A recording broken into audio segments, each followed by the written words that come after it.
충격 태블릿 PC의 진실, 변희재 vs. 손석희 태블릿 PC 진실 공방전. 자세히 살펴볼까요? JTBC는 1월 26일 변희재 인미협 대표를 정보통신망 이용 촉진 및 정보보호 등에 관한 법률 위반으로 서울중앙지검에 고소했다. 월간조선은 47페이지 분량의 고소장을 입수했다. JTBC가 명예훼손에 대한 증거로 제출한 항목은 총 27개다. JTBC의 고소장에는 그동안 밝히지 않았던 입수 경위에 대한 정보도 들어있었다. 우선 JTBC 특별취재팀은 기존 해명방송에서 밝힌 입수 경위가 사실이라고 주장하고 있다. 반면 변 대표는 최순실 태블릿 PC가 조작됐고 입수 경위 역시 조작됐다고 주장하고 있다.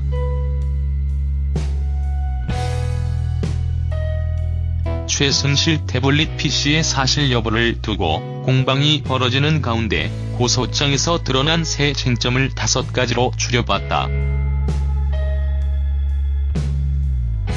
JTBC가 제출한 고소장의 고소인 명단에는 손석희 사장이 없다.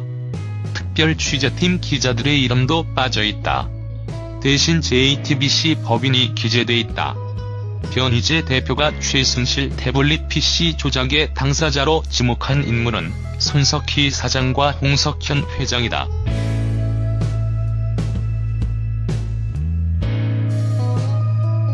변 대표는 태블릿 PC 조작 스캔들로 둘을 지목하며 미디어워치 1월호에는 손석희 사장을 커버로 2월호에는 홍석현 회장을 실었다. 사실상 태블릿 PC 조작을 홍석현, 홍정도, 손석희로 이어지는 거대 스캔들로 보도한 것이다. 하지만 명예가 훼손된 피해자여야 할 손석희 사장, 손영석 기자, 심수미 기자, 김필준 기자가 고소인 명단에서 빠짐으로써 법적 공방은 변희재 대표 대 JTBC 법인이 됐다.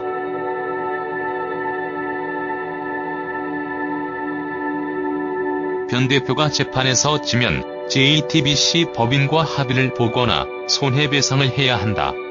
변 대표가 무고죄로 항소했기 때문에 이어도 무고죄의 법적 책임은 JTBC 법인이 진다. 팩트 2.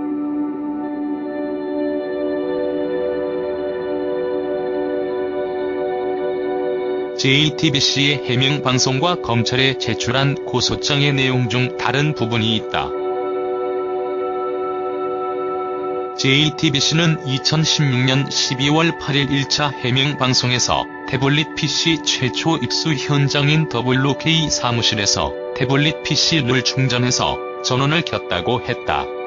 하지만 고소장에서는 최초로 태블릿 PC를 켠 시점이 오후 3시 30분으로 장소는 서울 강남구 논현동 소재 삼성전자 서비스 센터 인근이다.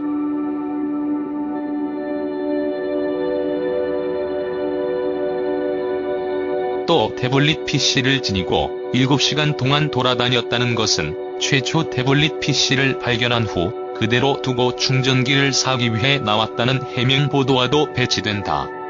다음은 고소장에서 밝힌 김필준 기자의 입수 경위다.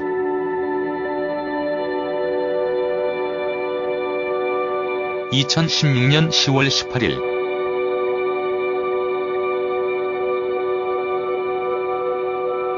(9시) 김필준 기자가 WK 사무실에 최초 도착.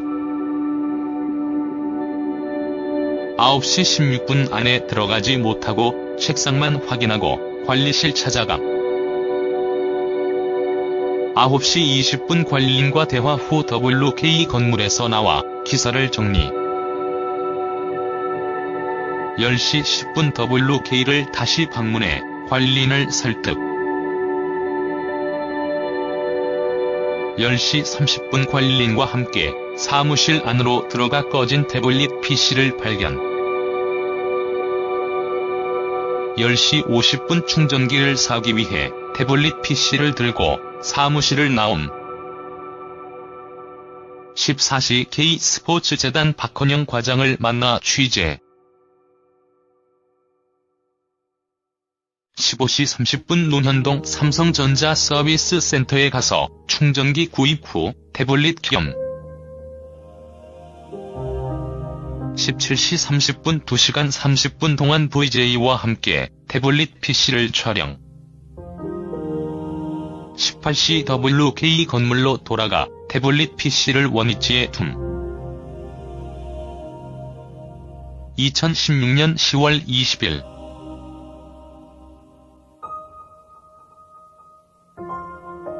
17시 30분 김필준 기자가 다시 WK 사무실에 가 관린 협조로 태블릿 PC 들고 나옴.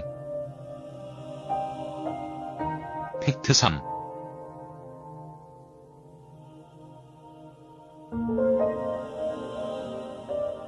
JTBC는 태블릿 PC 입수 경위를 증명할 수 있는 녹취나 영상 기록물을 검찰에 증거 자료로 제출하지 않았다. JTBC가 제출한 고소장의 증거 목록은 총 27항목으로 다음과 같다. 1. 법인 등기부 등본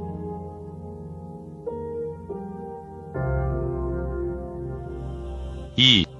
미디어워치 제어 검색 서비스 3. 법인 등기부 등본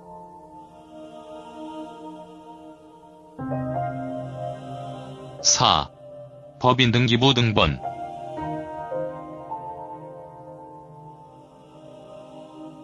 5.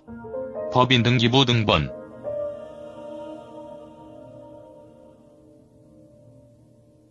6. 세계일보 기사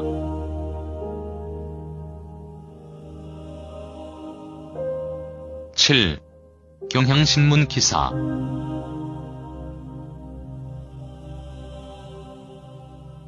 8. JTBC 2016년 10월 24일 보도 기사 자료 9. JTBC 2016년 10월 19일 보도 기사 자료 10. 카카오톡 메시지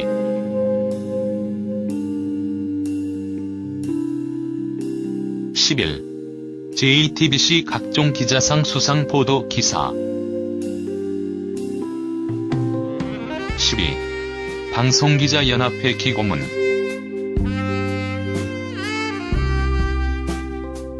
13. 신문기사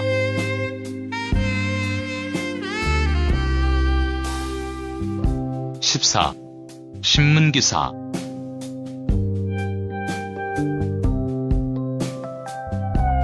15. 미디어워치 2016년 12월 12일 2시 27분 31초 변희재 게시글 이하 25번까지는 변희재 게시글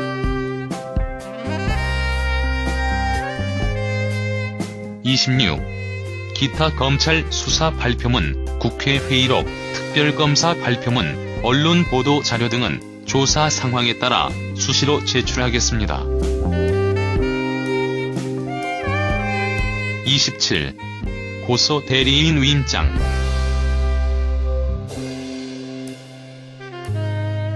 JTBC가 제출한 명예훼손에 해당하는 증거자료는 총 27개 중 관련 기사가 7개, 법인 등기서류 4개, 변대표의 게시글 10개 등 대부분 기사를 인용하거나 필수 첨부 자료다.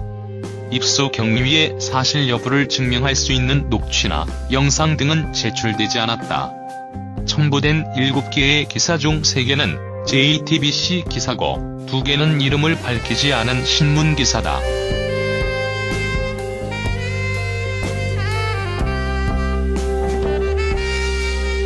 팩트 4.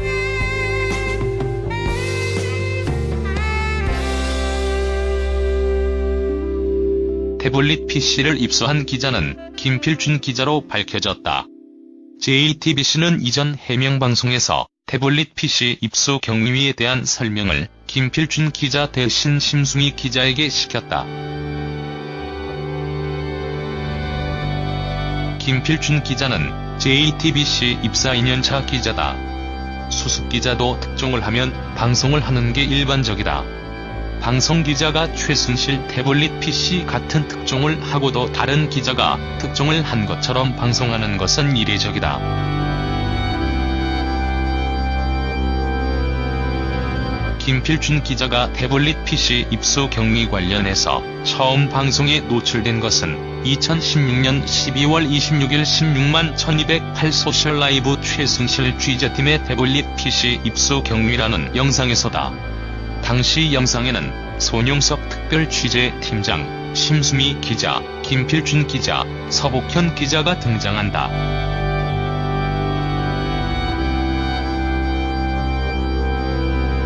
당시 영상에서도 JTBC는 김필준이 태블릿을 입수했다고는 명확히 밝히지 않는다.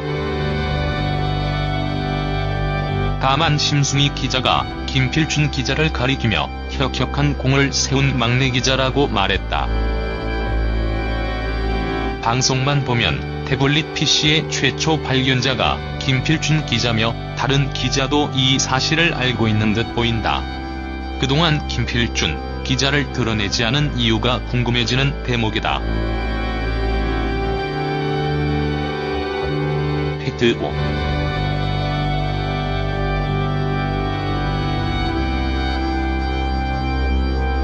특검은 최순실이 사용하는 모든 스마트폰과 태블릿 PC의 잠금 패턴이 L이라고 했다. 고소장의 입수 경위에는 태블릿 PC의 잠금 패턴을 풀었다는 언급이 어디에도 없다. 이규철 특검보는 지난 1월 11일 정례브리핑에서 최 씨가 사용하는 모든 스마트폰과 태블릿 PC의 잠금 패턴은 L로 동일하다며 이번 태블릿에도 그 패턴이 그대로 적용됐다고 했다. JTBC의 입수 경위에는 잠금 패턴에 대한 언급이 전혀 없었다. 고소장에도 없다. 충전을 한 뒤 켜고 바로 확인이 가능한 듯이 말했다. 특검은 모든 태블릿 PC를 증거물로 확보하고 있다.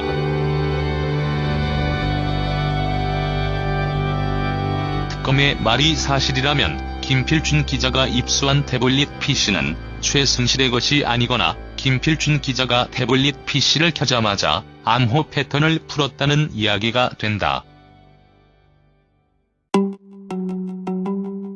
최순실이 이 태블릿 PC에만 암호를 안 걸었을 수 있다는 가정도 가능하지만 그렇다면 특검의 주장은 거짓이 된다. JTBC로부터 고소를 당한 변희재 대표는 맞불을 놓겠다는 입장이다. 무고 혐의로 빠르면 이달 법원에 고소장을 제출하겠다고 했다. 입수 경위와 의혹들에 대한 입장을 듣기 위해 JTBC 김필준 기자에게 메일을 보냈지만 아직 답장을 하지 않고 있다.